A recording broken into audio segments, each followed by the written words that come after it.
Kita bicara Pertamina yang rugi 11 triliun sekarang atau bagaimana? Khusus Pertamina atau kerugian BUMN lainnya juga seperti PLN yang punya tagihan tidak bisa bayar lebih dari 650 triliunan juga kita bahas kah? Atau hanya Pertamina saja? Kita ke Pertamina tapi versi lain, boleh nggak? Kacamatanya orang curigaan, negative thinking atau threat analysis melihat dari sisi yang berbeda, boleh ya?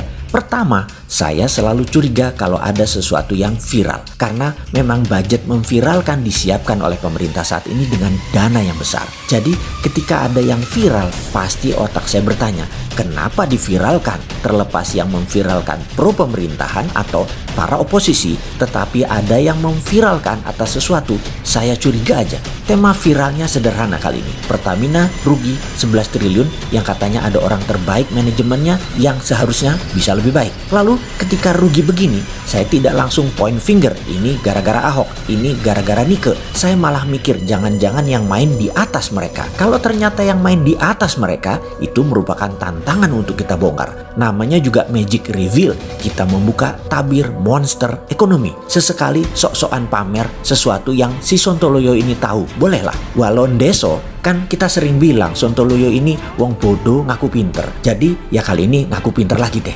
Setuju ya? Ini datanya. Data keuntungan Pertamina Hulu tahun 2019. Data dari Pepsi, Pertamina EP Cepu, 852 juta dolar. PEP 700 juta dolar. PHI 505 juta dolar. PHE 590 juta dolar. PGE 95,6 juta dolar. Yang totalnya adalah 2,743 miliar US dollar. Jadi kalau Hulu untung dan Pertamina rugi, maka yang membuat rugi adalah sisi pengelolaan minyak atau refinery, tangki storage, dan distribusi yang dipegang oleh Pertamina Pusat dan Pertamina Hilir. Dan ini keterampilan manajemen loh, bukan keterampilan engineering. Jadi engineering Pertamina Hulu perform dengan baik. Kita bahas sekarang kok rugi? Rugi gaji kegedean kah? Rugi kelola minyaknya kah? Distribusinya juga masalah?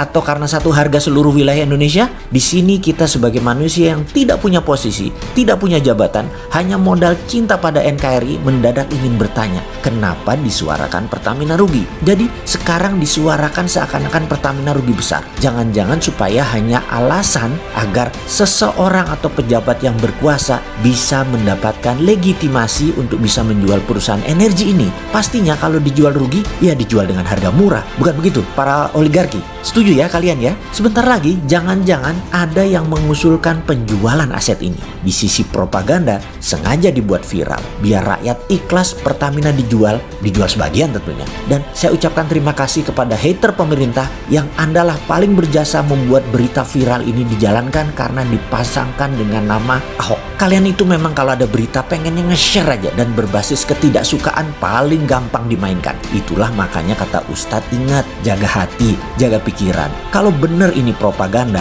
Anda adalah influencer gratisan. Berilmu dikit lah, bersihkan hati dikit lah. Tuh kan, jadi korban kalian. Nanti marah-marah lagi. Pokoknya kowe kerjanya marah terus. Kapan dapat duitnya, Dul? Sekarang bagaimana cara menjualnya Pertamina itu? Jual perusahaan jangan bapaknya. Pejabat tinggi negara bisa ikut cawe-cawe, repot. Yang dijual cucunya. Maka karena cucu usaha yang bisa melakukan penjualan cukup komisaris dan direksi. Paham undang-undang PT kan kalian? Jadi Pertamina yang bagus kan Pertamina Hulu. Yang nanti dijual ya yang bagus. Tapi yang dicitrakan ya bapaknya yang jelek. Lalu agar cucu usaha bagaimana ini Pertamina Hulu dijualnya? Oke, ya kita mengendus apa yang akan dilakukan oleh petinggi-petinggi saat ini. Yaitu bisa saja diubah dari struktur organisasi yang dibuat holding dan subholding. Di bawah subholding ada cucu perusahaan. Inilah Pertamina Hulu. Ben ketok netral dijualnya via IPO. Yang dijual lewat IPO adalah cucu perusahaan. Kenapa kalau Pertamina yang